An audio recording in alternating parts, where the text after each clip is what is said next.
Sumisikat pa lamang ang araw sa ibabaw ng mga bubong na yero ng palengke sa Quiapo, Maynila. Mahalumigmig pa ang hangin. Ang mga natirang ambon mula sa ulan kagabi ay nag-iwan ng mga basang kalsada na may halong kakaibang amoy ng palengke, amoy ng tuyo at tinapa, ng mga sariwang gulay, at ng pinaghalong pawis ng mga taong nagtatrabaho na mula pa madaling araw.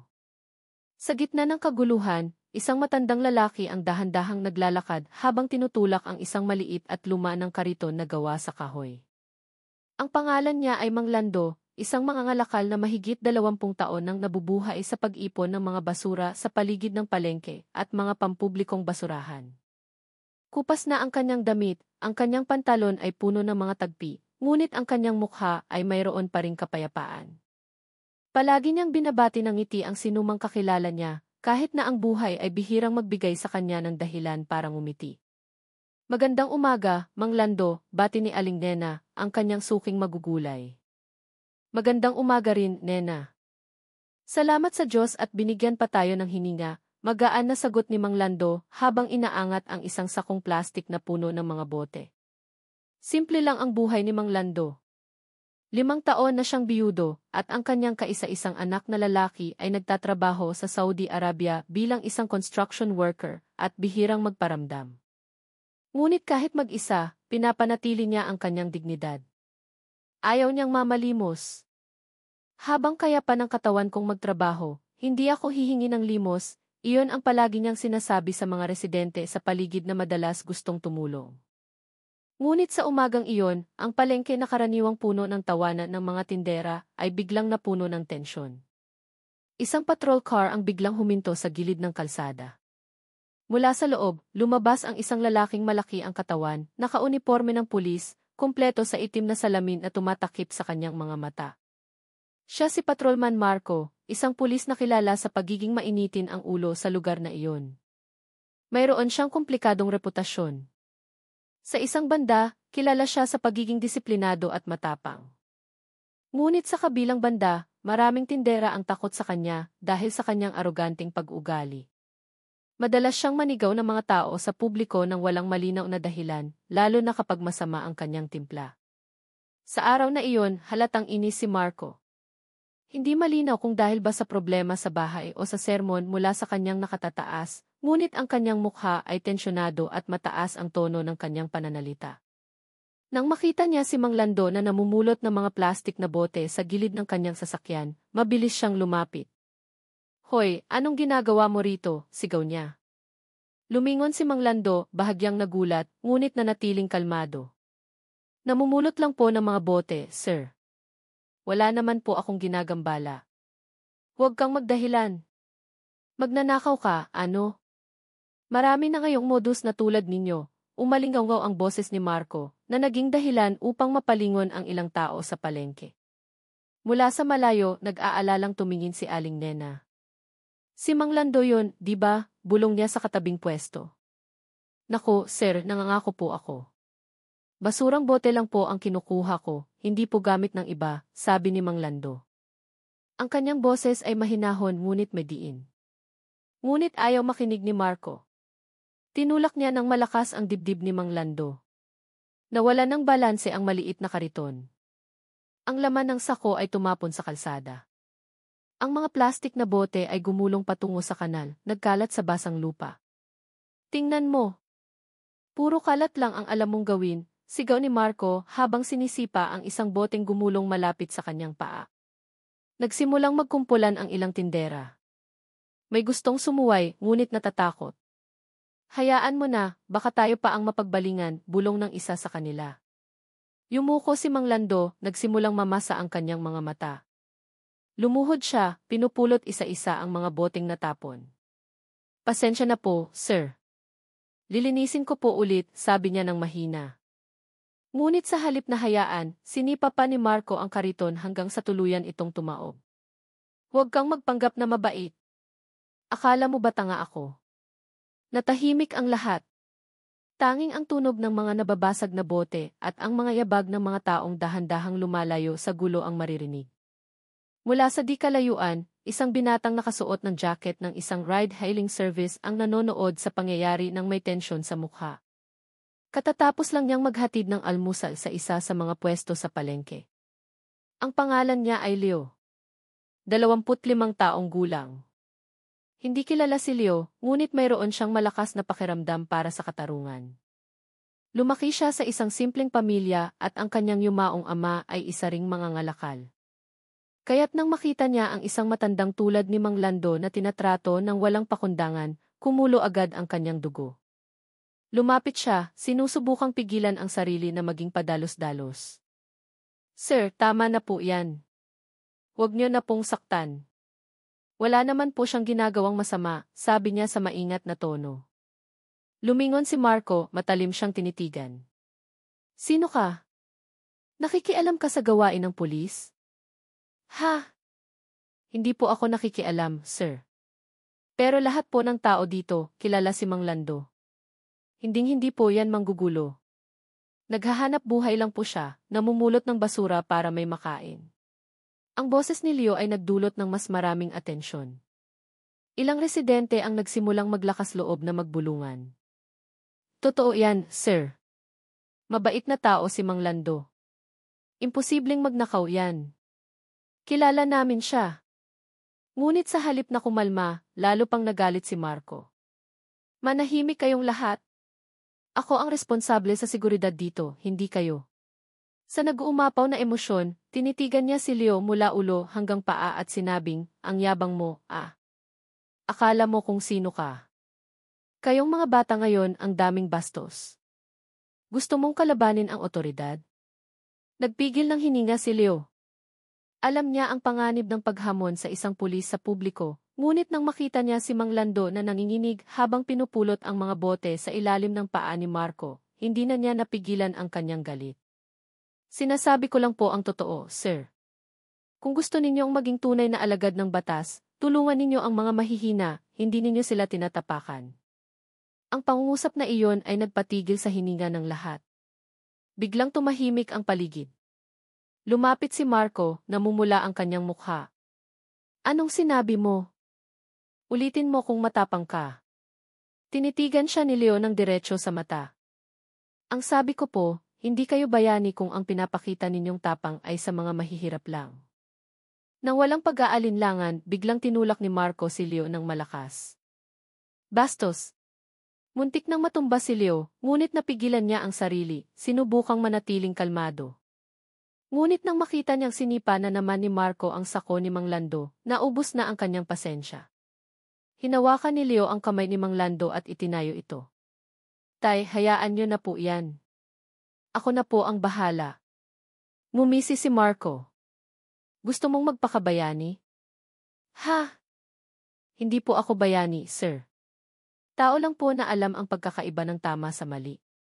Ang mga salitang iyon ay parang gasolinang ibinuhos sa apoy. Biglang sumuntok si Marco, ngunit mabilis na yumuko si Leo.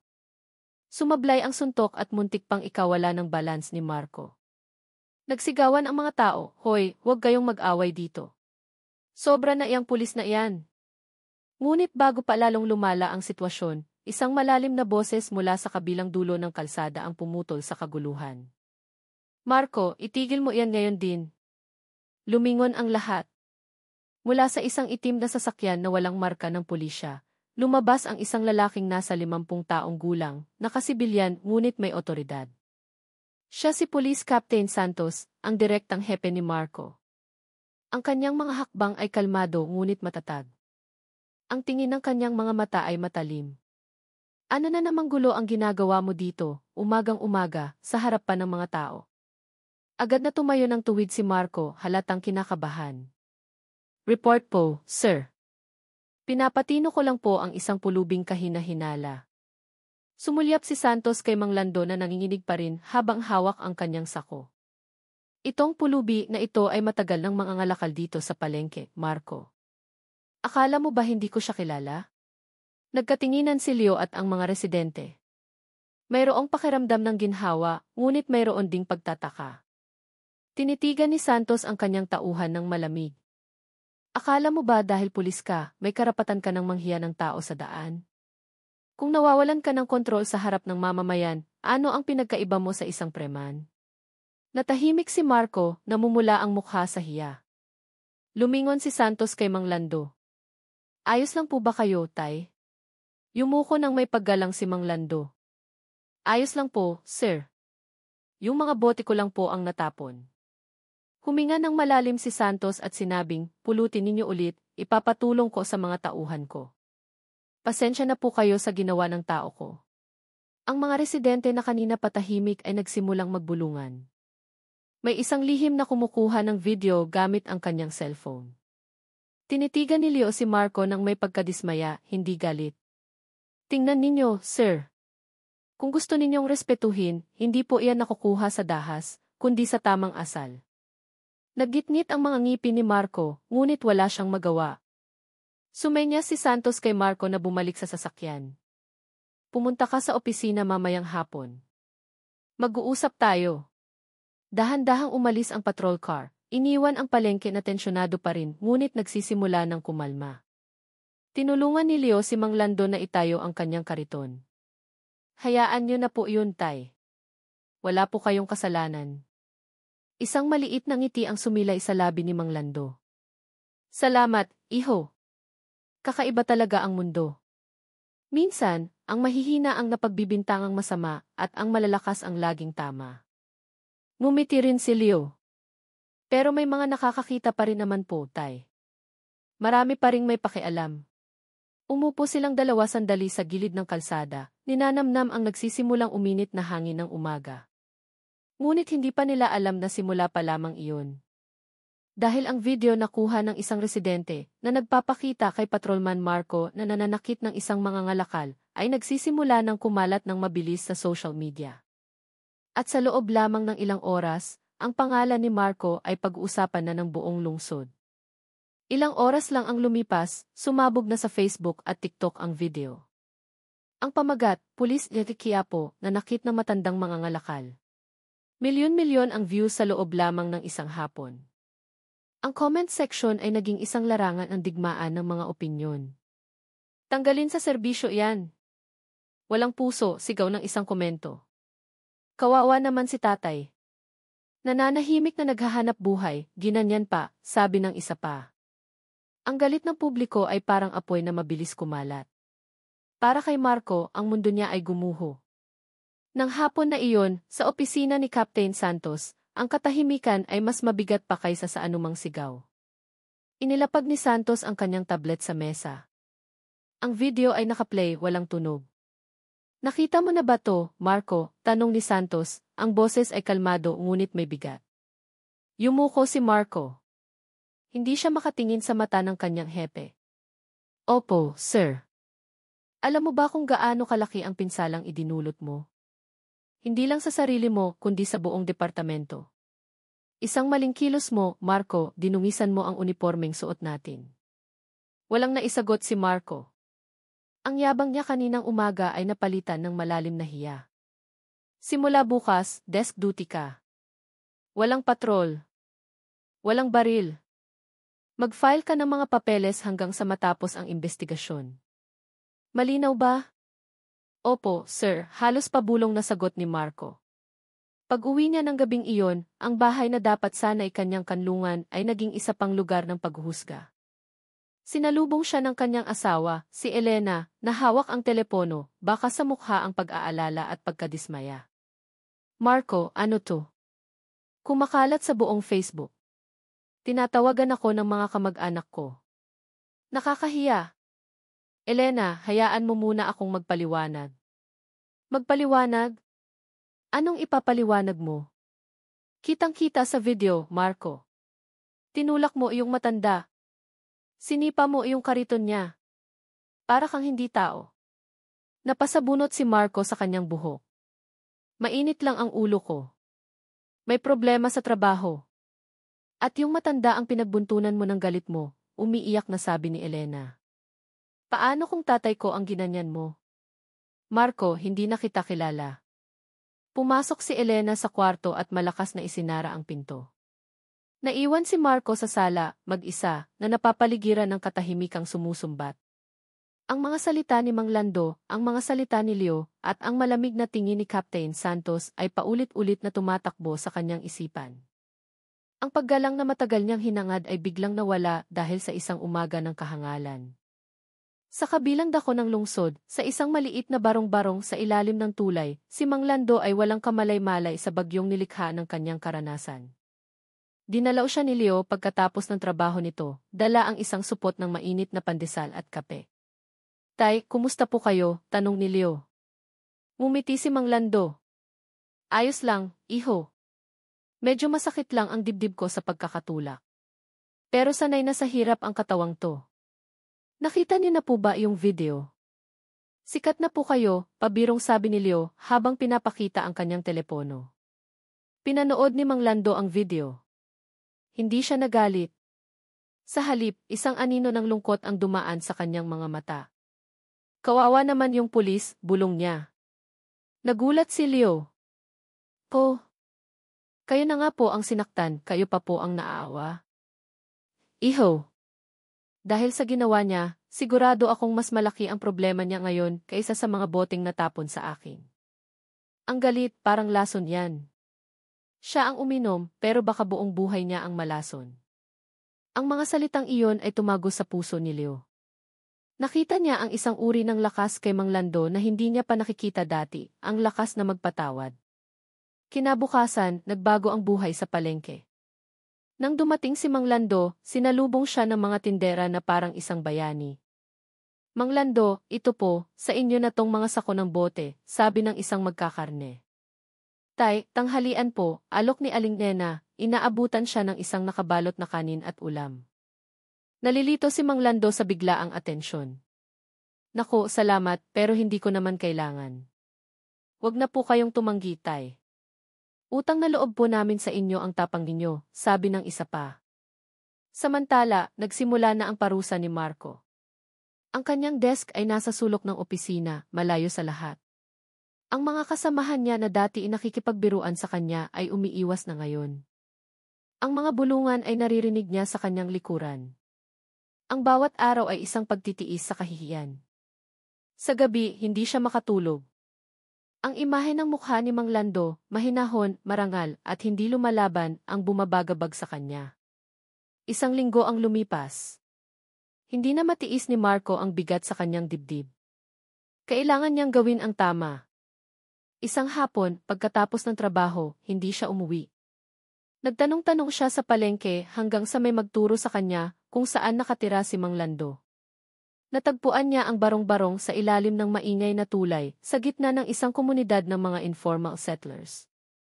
Ang amoy ng ilog at basura ay nanunuot sa hangin.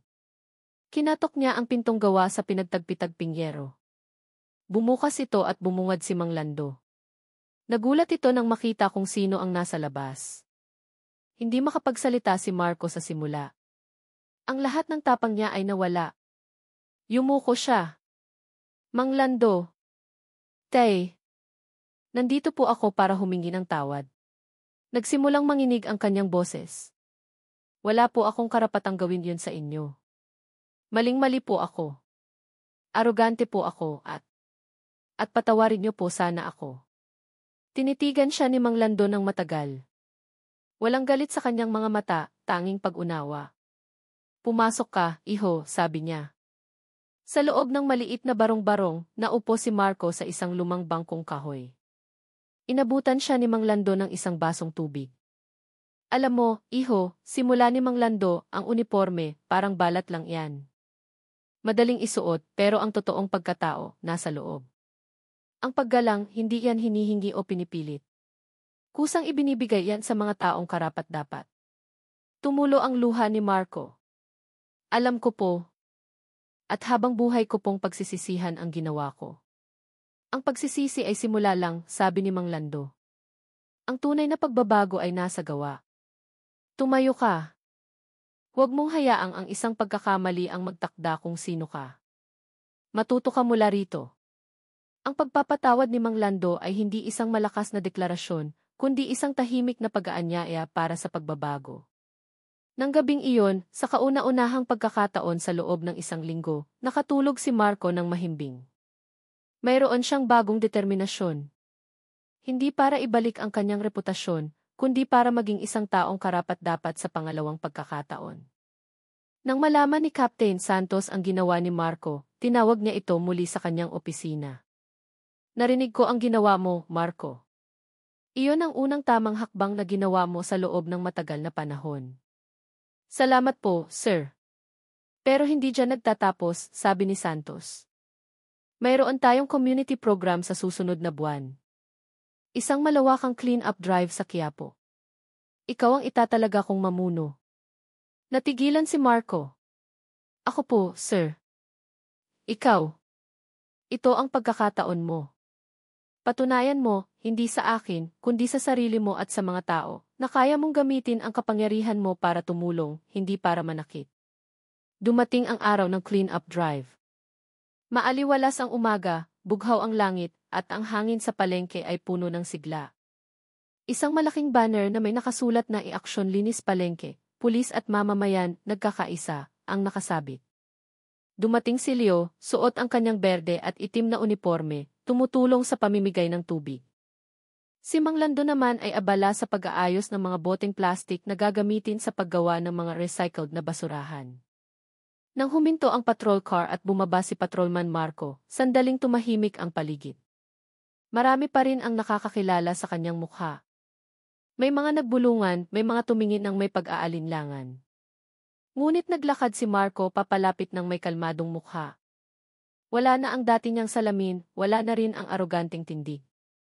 Bahagya siyang yumuko habang bumabati. Magandang umaga po sa lahat. Salamat po sa pagdalo ninyo sa ating programa. Ngumiti si Mang Lando at lumapit. Oh, dumating ka pala, iho. Maganda yan. Maganda ang sikat ng araw ngayon, bagay sa paggawa ng mabuti. Natigilan si Marco. Hindi niya inaasahan na sasalubungin siya ng ganoon kainit. Opo, Tay. Salamat po sa pagtanggap ninyo sa akin ulit dito. Tinapik ni Mang Lando ang kanyang balikat. Nakahingi ka na ng tawad. Ngayon, patunayan mo na lang na natuto ka sa iyong pagkakamali. Si Leo, na nakatayo sa malapit, ay napangiti. Halika na, Sir Police. Ipakita niyo ang lakas niyo, hindi ang init ng ulo niyo. Isang maliit na tawa ang kumawala kay Marco, ang una sa loob ng matagal na panahon. Sige, Commander. Nagsimula ang gawain. Ang mga pulis at sibilyan ay nagtulungan sa paglilinis ng paligid, pagkukumpuni ng mga kanal, at paggawa ng mga basurahan mula sa mga bote.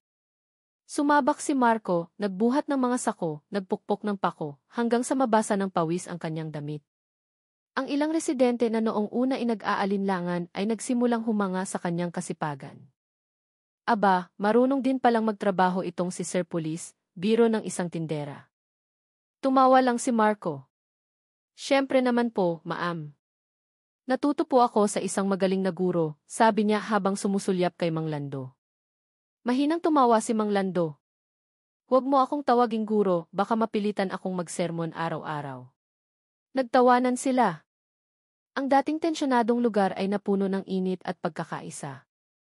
Nang magtanghali at nagpapahinga na ang lahat, naupo si Leo sa hagdan ng palengke habang umiinom ng buko juice. Tumabi sa kanya si Marco.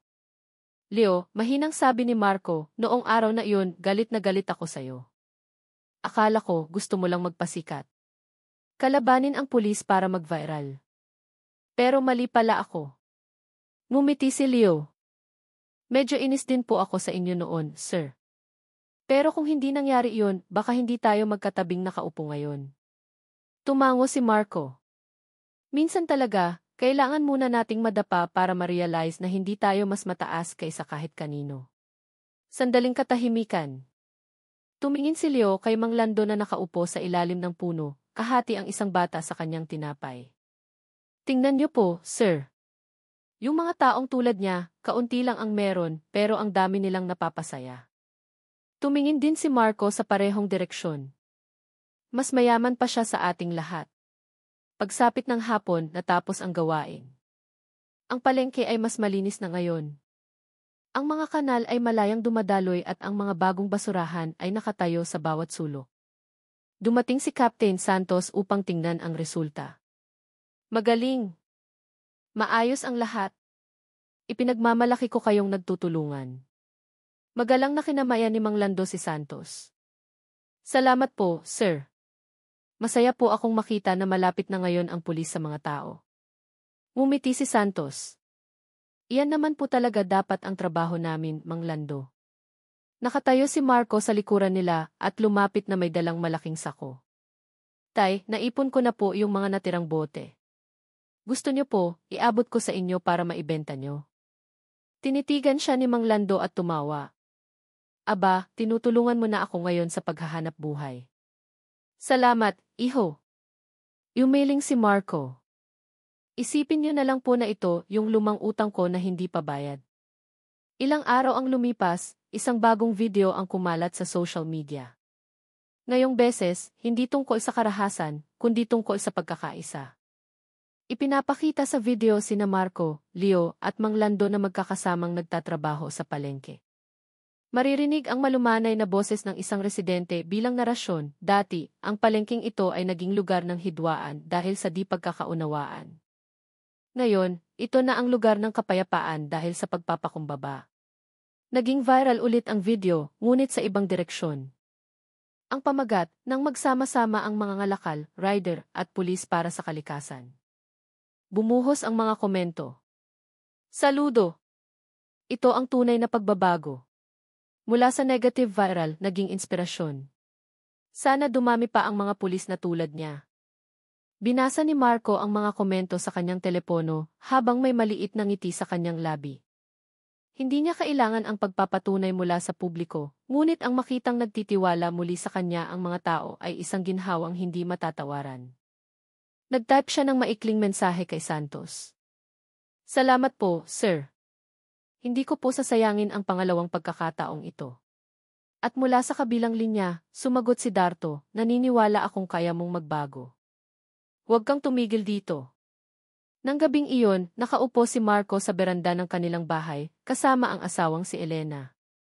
Dama ang malamig na simoy ng hangin. Tinitigan ni Elena ang kanyang asawa nang may malambing na ngiti. Mas, iba ka na ngayon. Mas kalmado. Tumango si Marco. Na-realize ko, Elena. Matagal akong naging abala sa kagustuhang respetuhin ako ng iba, pero nakalimutan kong maging isang taong karapat-dapat respetuhin. Hinawakan ni Elena ang kanyang kamay.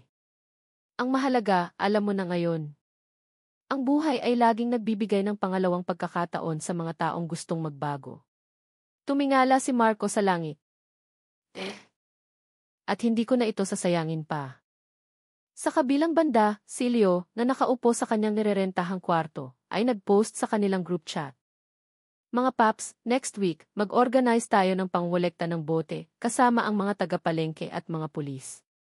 Ang kikitain, ipantutulong natin sa pag-aaral ng mga anak ng mga mangangalakal. Agad itong sinang-ayunan ng lahat. Tulong-tulong tayo. Galing, Rian. Saludo. Ngumiti si Rian.